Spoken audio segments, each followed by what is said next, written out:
პატარა 16 წლის ასაკში იყო, რომ შეჯიბრებაში მიიღო მონაწილეობა სამთვლიან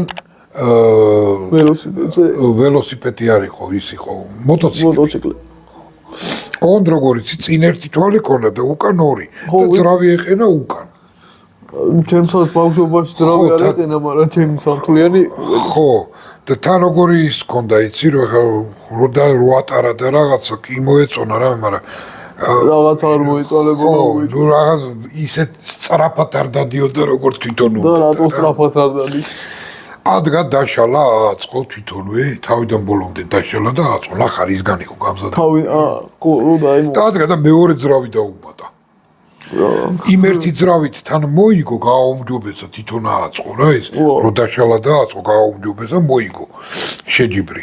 მერე ორ ძრავიანი, მეორე ძრავი რო დაამატა, მეორეთაც მოიგო.